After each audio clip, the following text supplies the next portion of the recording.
Good morning, my brothers and sisters, and all my friends. This morning we are going to talk about the work of this great couple. It's a male and female. We established the unity and trust in our body, in all the 5 elements, Panchamahabhuta, through the symbol of Lord Hanuman having 5 heads. And we know that these Panchabhutas are really the great shield, great biosphere shield, which protects life principle, which helps the life principle, which help really the life principle to evolve and emerge out of this great unity of these 5 Panchabhuta. Panchamahabhut, the air, water, fire, earth and sky. So, we established the dynamic unity and trust in our body, and the next symbol we showed and we created through the practice of divine attributes, the divine attributes of the greatest circle of compassion. I would like to call any attribute or mental faculty or any thought which has the greatest circle of compassion, like universal empathy, all-inclusive, unconditional compassion, honesty and equality, and the equality which goes beyond, and the honesty of thought which goes beyond the caste, color, creed, and nationality, and all the territorial imperatives and the territorial mentality. My dear brothers and sisters, as Lord Hanuman showed the kingdom of God within his own chest, so it is. And then we established the unity of these 2 genders.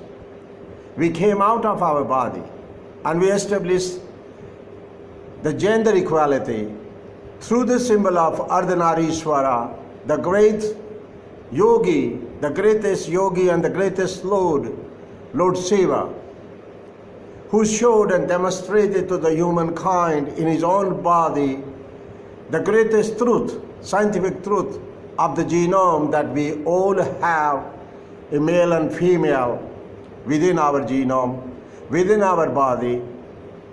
And if we could learn how to appreciate the differences of each other, and then move to the second step of respecting those differences, and then cultivating the reverence for these differences of each other, believe me, we could have the glimpse of divinity in each other. Because all these differences, some point of time in the evolutionary cycle and the evolutionary events and the history, these differences were born out of the greatest unity of the whole universe.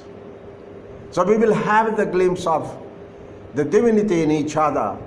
So we established the great equality, not just of the attitude, but deep as organic wisdom of our being, that we are truly the image of God, and we are truly equal and together, male and female.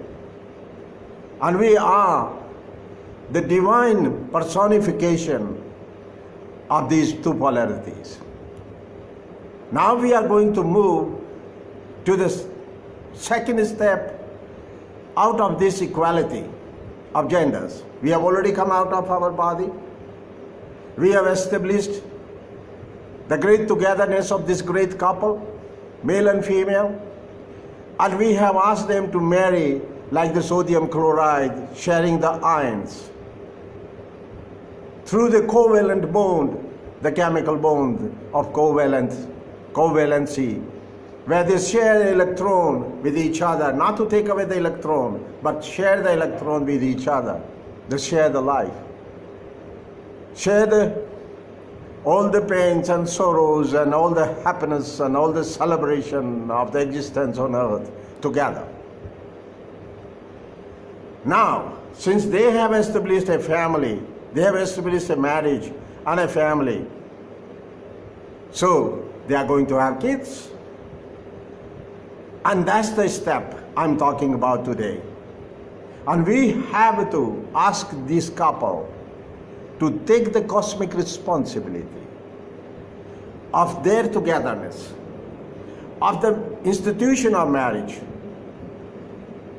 And they must be responsible for all what they teach, all what they transfer through their behavior, through their word, through their thought, word and deed. Because a child learns through imitation, associative learning, and a child will learn through the words, what are spoken around, the sounds, and develops the language skills, the kind of the words, and the words which have kind of the energy behind, the attitude behind that word. And the mind of the child will learn every little subtle and gross events around. My dear brothers and sisters, so it's the greatest cosmic responsibility of this couple to pass on the divine attributes, the attributes with the greatest circle of compassion and love and compassion for all the sentient beings and all the God in action around, in order to practice honesty, equality and truth. Satyat nasti paro dharma. There is no religion greater than the truth. Even we don't have to call that dharma or religion or any kind of creed, but just the truth. We don't have to even call names to the gods like Shiva or Hanuman or any. These are just symbols, esoteric symbols, mysterious symbols of philosophy, of the wisdom, the great wisdom tradition of India. So I'm not insisting or I'm not asking you to call these names. You have a choice. You can call Shiva Ardhanarishwar Shiva, showing these two together, the male and female genders in one body. You have a choice to call whatever you like to, in your language, in your expression, in your wisdom. And also at the same time, you can call Hanuman, Lord Hanuman, the way you like. That won't make any difference. As the great literary giant of Victorian times, Shakespeare, said, what is in the name? There is really not much in the name, but we have to be very careful about the neuro-linguistic programming. Because with the names, there is also neuro-linguistic programming of our own mind. There is a subtle conditioning, mental conditioning. So please be kind to use the words which are kind words. That's all I ask. So my dear friends, we have come to this stage where we have to ask this couple, this divine couple, to take this cosmic responsibility to pass on the great education and be the real guru, be the real teacher of these kids, the boy and the girl, the son and the daughter. And here I want to emphasize, and I want to make every parent on planet Earth responsible and take this responsibility. Because whatever you teach your child, it's the hard wiring of the brain. It always stays, and it is not changed very easily. And it can even result into precognitive commitments. The precognitive commitment of the mind is so much hardwired in the brain that it is almost very, very hard to change it. You can only change it in the samadhi, in the great meditation, where you have the glimpse of this problem and you can sort it out. And if you could see it, this problem. Otherwise, in the routine life, we will be unaware of these precognitive commitments. And if we are biased or judgmental about colors, creeds, castes, we will always behave the same way. It doesn't matter how educated you are a politician, a judge, or a great academician, or anybody, learned pandit, we will behave the same way. If we are biased and judgmental about any caste, any color, any nationality, any creed, and if we go too much overboard and call other people as heathen, as uneducated, uncivilized, like this had been the trend of 20th century, 19th, 20th century. Great writers and the people from the West, they used to call all the natives when they started their great colonization of the earth and the imperialism. And they used to say, or even if they introduced in their own holy books, these precognitive commitments, which resulted into precognitive commitments, collective socially, and everybody, doesn't matter how great, how educated they were, even the people who were very highly spiritual, they had the same problem. And they were not even aware about these PCCs. So my dear brothers and sisters, this is the greatest cosmic responsibility of every parent, that they become the responsible guru, the responsible teacher, and teach their child the responsible earth citizenship. So their child becomes a responsible earth citizen, not a citizen of this little locality, what you call Bay Area or San Jose, or what you call the Greater London or downtown London or downtown Tokyo. Territorial imperative. You make your child prisoner in that locality, that territory, forever. Do you think, are we responsible parents? We are not. We have not created our child to behave like irresponsible earth citizen. We must teach our children universal empathy, so they feel the compassion and love for every sentient being and the God in action all around. So that is the greatest responsibility of this divine couple.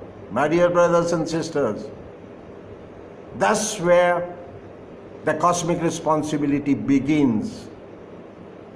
And this couple must be responsible for every action they perform in presence of the child. Because every action and every word and every deed and every thought, even thoughts, have the impact on that infinite, innocent, infinitely trusting child. That's what the human child is. The human child comes, the soul comes from the house of Lord to the earth to do the evolutionary work and learn from the parents, and chooses the parents as the first guru, the first teacher. My dear brothers and sisters, and my dear friends, we must take this responsibility. Or I would like to tell you, please don't have children. If you cannot have this responsibility to make your child responsible earth citizen, then please, you don't need to have children. Because I say this, because every child is a chain of universal actions and universal events. And it will start the universal chain of good and evil. So if you make your child responsible earth citizen, doesn't matter wherever he goes or wherever she lives, your daughter or your son or your child, wherever they live, they will be distributing their goodness all around. They will be sharing their goodness with everyone. They will be sharing their compassion and love with everyone. My dear brothers and sisters, don't make your children as the universal chain, the cosmic chain of evil. Otherwise, what's the use of having children? And don't be so poor and don't be so helpless that you need children to give you support in old age. We are practicing such a poverty of thought and intention and resolution. Why do we need our children to support us in old age? Why can't we be wise enough to look after ourselves? And if we are old and infirm and we cannot handle our physical actions, then we should be able to save enough to look after ourselves and pay to somebody who could look after us in old age, but not to depend on children, not to become the burden on children, and not to make them prisoners of your infirmities and your weaknesses and your poverty of thought, word and deed.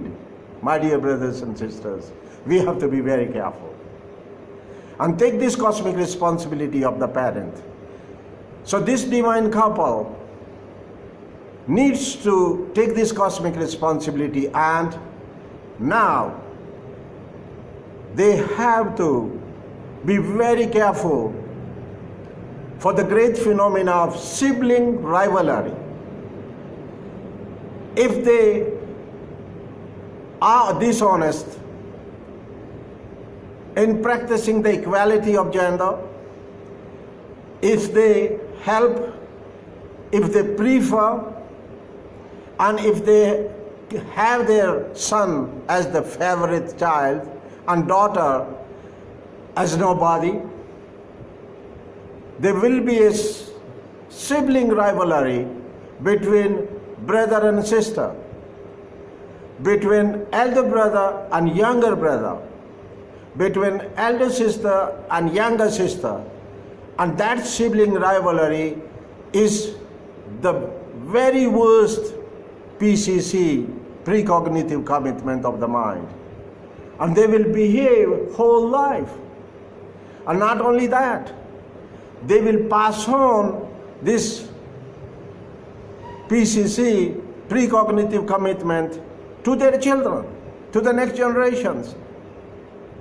So we have to make this divine couple aware about this cosmic responsibility, not to start a sibling rivalry among and between their kids of two genders, saying one is better and another one is no good, and the daughter is only good for the homemaking and the son is good for conquering the world. No, my dear brothers and sisters, that's not the way it is. It has to be an honest equality among your children. And don't show the seeds of sibling rivalry which will go on for generations. You have to treat your daughter and your son equally good, equally on the same platform. Doesn't matter what circumstances are. And don't worry, and don't be so weak, and don't be so poor. Stand up against the social institutions and traditions which are keeping the PCC alive, socially, nationally, and in the human family of God. And those PCCs are turning us into devils, our own children. And they don't feel bad to kill somebody from other caste. They don't feel bad to kill somebody from another creed and religion. They don't feel bad to kill somebody of another color. That's your teachings. That's where we are responsible. That's where this divine couple is responsible. So my dear brothers and sisters, we must be very careful about the sibling rivalry, not to make judgments. The son is good and daughter is bad, or daughter is good and son is bad, and elder sister is better and the younger sister is no better. Elder son is good and the younger son is no good. Oh dear parents, I call upon the parents from all over the earth, please don't start this sibling rivalry. Please don't discriminate in your children. Please don't pass on the smaller selfish attributes, mental faculties which have very small circle of compassion. And if you will teach them very small circle of compassion and the poverty of thought, word and deed, believe me, one day they will also kick you out of your own house. They will also kick you out of their own life, and they will say, it doesn't matter to us. Whatever you did for your own interest. My dear brothers and sisters, please take this responsibility, this cosmic responsibility of being the guru, the first guru and the first teacher of our children. And don't start this cosmic chain of evil, that your child feels no pain, that your child feels no trouble inside, the storm inside of compassion, and your child doesn't kill anybody, doesn't matter if they belong to another country, another religion, another caste, another color, and even ask your child to extend the compassion not only to the humanity, but ask your child and teach your child to extend the compassion, the circle of compassion, even to other sentient beings, and not only to the animals, your favorite animals like a dog and a cow and a buffalo and your camel, but to all the sentient beings and to all the animals on planet Earth. They are our brothers and sisters, as great saint, Italian saint, Father Francis of Assisi said. And he used to consider every plant and every tree and every star and every moon, on the moon and the sun and the birds, everyone as the great family of God, the God in action. That must be our attitude. My dear brothers and sisters, so that's the message for today, that we take this cosmic responsibility of responsible parenthood, and we teach our children and we train our children for cosmic responsibility and responsible earth citizenship, so that they never ever start the cosmic chain of evil, but wherever they go, they share their love and compassion and their wisdom and their good karma and their good interaction with each other. Thank you very much, and have a beautiful, beautiful day. Thank you very much, my brothers and sisters and my friends.